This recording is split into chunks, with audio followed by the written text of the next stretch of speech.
Think your 9 to 5 job is exhausting? Let's take a look at your ancestors. Millions of years ago, there were no offices, no Wi-Fi, and definitely no coffee. So what exactly did ancient humans do all day long? First, let's bust a massive myth. They didn't fight dinosaurs. They missed them by 65 million years. Their real day started not with an alarm clock, but with the freezing cold sunrise. No blankets, no central heating, just you shivering in a dark cave. Wake up! Breakfast isn't in the fridge. Breakfast is currently running for its life. But before the hunt, ancient humans needed to check the perimeter. Predators were everywhere, waiting for a lazy human snack. If you didn't look out, a saber-toothed cat would end your day before it even began. Once safe, the first major task of the day was simple: gathering.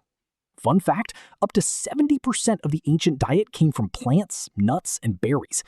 Women and children spent hours scanning the ground for anything edible. But it wasn't easy.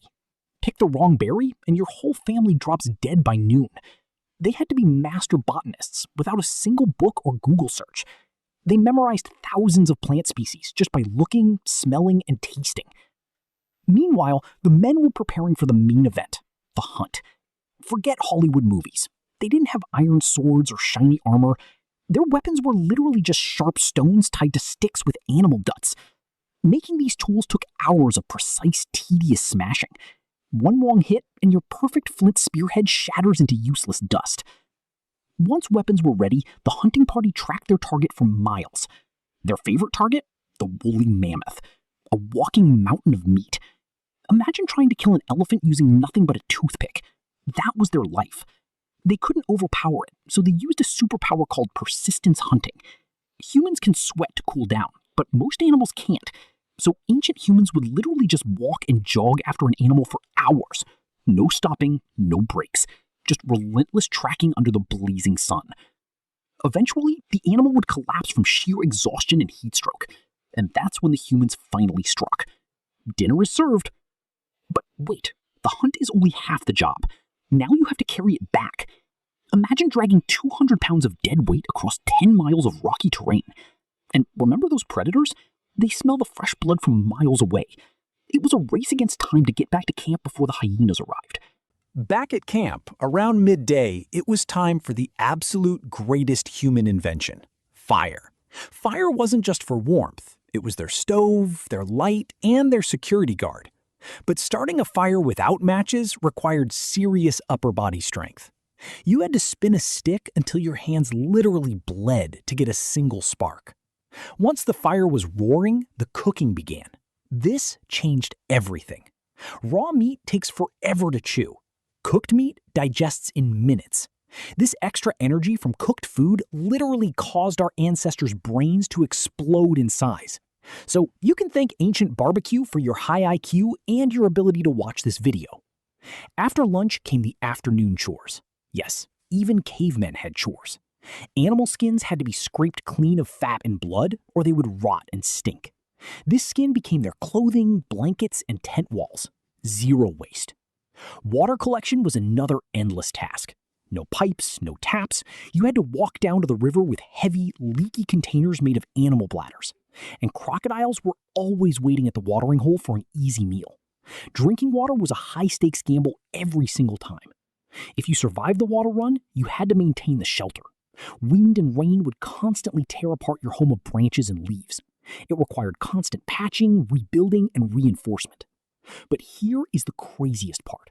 Once chores were done, they had an insane amount of free time. Anthropologists estimate they only worked about 3 to 5 hours a day. Compare that to your 8-hour shift plus a soul-crushing commute.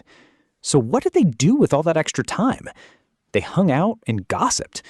Seriously, language likely evolved so we could talk trash about other tribe members. Did you see how Og missed that deer? Total loser.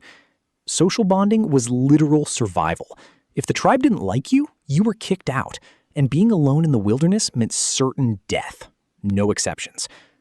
To pass the time, they also became the world's first artists. Deep inside dark caves, by torchlight, they painted masterpieces.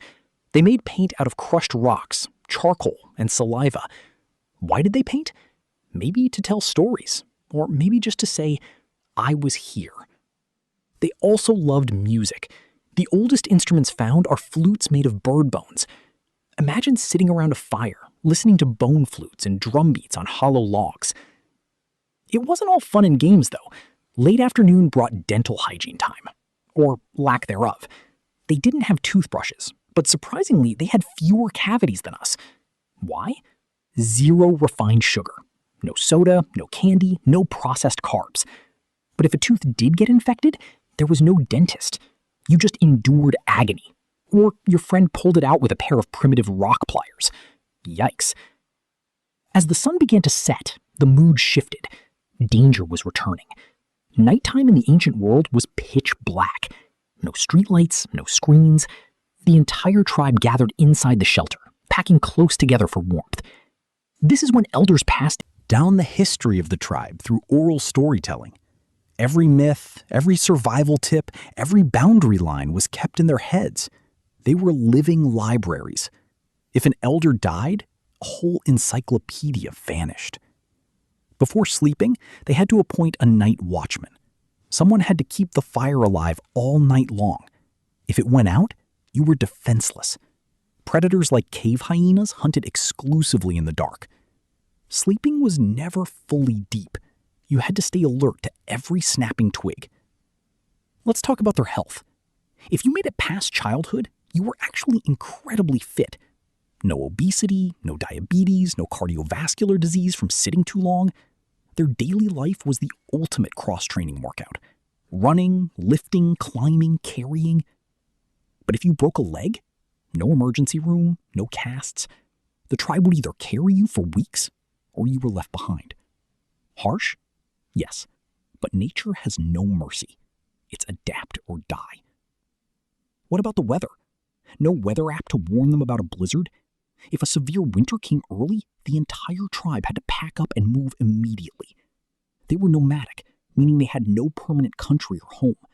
They followed the migrations of animals. The animals were the bosses.